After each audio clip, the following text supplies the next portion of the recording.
جی السلام علیکم والا ایگریکلچر یوٹیوب چینل پر خوش آمدید کہتے ہیں سب بھائیوں کو۔ دوستو محکمہ فوڈ جو ہے اپنا سارا قرضہ اتارنے کے لیے اب گندم کا سہارا لے گا۔ زمینداروں سے کسانوں سے انہوں نے 3900-3800 کے حساب سے گندم خرید کر اب اس کو 5000 روپے میں سیل کر کے اپنا سارا قرضہ جو ہے اتارے گا۔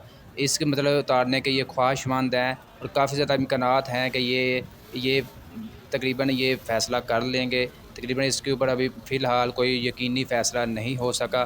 اگر ایسا ہو گیا تو مارکیٹ میں مزید جو ہے گندم کی شارٹیج پیدا ہوگی، ریٹس 6000 کو یقینی طور پر جو ہے 6000 کو تجاوز کر جائیں گے۔ بہت سے امکانات یہ ہیں، مارکیٹ میں خبریں گردش کر رہی ہیں کہ عید سے پہلے یا عید کے بعد جو ہے ریٹس بڑھیں گے یا عید سے پہلے بڑھیں گے۔ جب یہ فیصلہ ممکن ہو گیا، یہ فیصلہ عمل درآمد اس کے اوپر ہو گیا تو تقریباً اسی ٹائم جو ہے مارکیٹ میں شارٹیج پیدا ہو جائے گی۔ گندم آپ کو دیکھنے کو بھی نہیں ملے گی اور جن کے پاس گندم ہے وہ اس کو سونے کے بھاؤ سیل کریں گے۔ جیسا کہ میں نے جب یہ نوٹیفیکیشن آیا تھا تبھی آپ کو اپڈیٹ کر دی تھی کہ اگر ایسا ہو گیا تو مارکیٹ میں گندم دیکھنے کو نہیں ملے گی، کافی زیادہ شارٹیج پیدا ہو جائے گی۔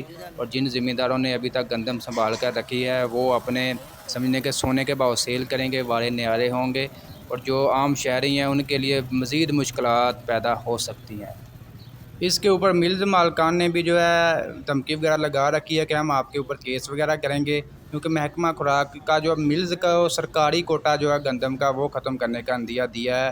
اس سے نہ صرف آٹے کی ملک میں قلت ہوگی، اس کے ساتھ ساتھ گندم کی بھی قلت ہوگی۔ گندم مارکیٹ میں کافی زیادہ شارٹ پیدا ہونے کے امکانات ہیں۔